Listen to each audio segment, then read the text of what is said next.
Greetings, I'm Timothy Beck, and my presentation is on Abigail Adams. Abigail Adams, wife of John Adams, is a well-known historical figure and feminist icon. She and John Adams married when Abigail Adams was almost 20 years old. She was 5 feet tall, with dark brown hair, brown eyes, and a fine, pale complexion. During their courtship, John Adams described her as a tender, feeling, sensibly friendly, a friend. Not an imprudent, not an indelicate, not a disagreeable word of action. Prudent, soft, sensible, obliging, active. Abigail Adams was also an avid reader whose intelligence, wit, and strong-willed nature matched her husband's. She was an outspoken woman for the time and rarely concealed her opinions.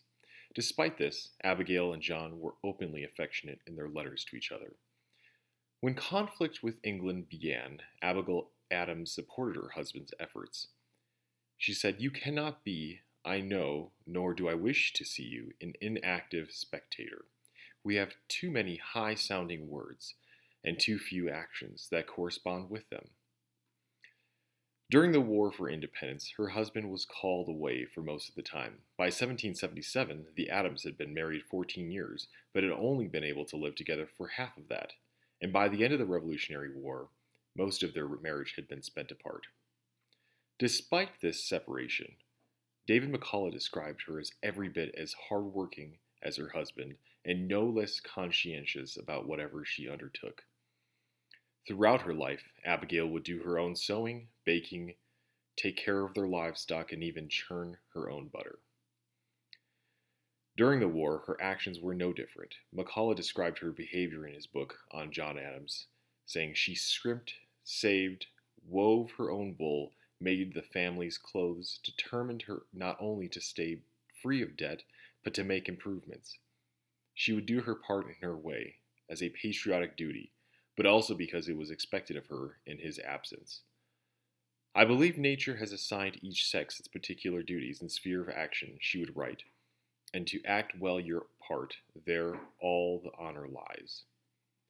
Her behavior was emblematic of Revolutionary War women who took care of the management of the home and businesses while their husbands fought for their nation's liberty.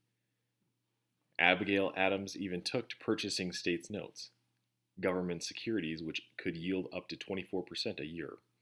This was in conflict with her husband's preferences of purchasing land with their liquid assets.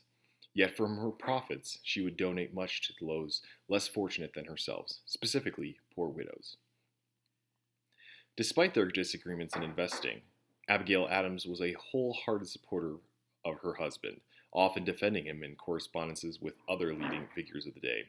She also provided her husband with wise counsel and with sage advice. When her husband departed for France for the first time, she encouraged him with these words: "You are in possession of a natural good understanding, and of spirits unbroken by adversity, and untamed with care. Improve your understanding for acquiring useful knowledge and virtue, such as will render you an ornament to society, an honor to your country, and a blessing to your parents. And remember, you are accountable to your Maker for all your words and actions."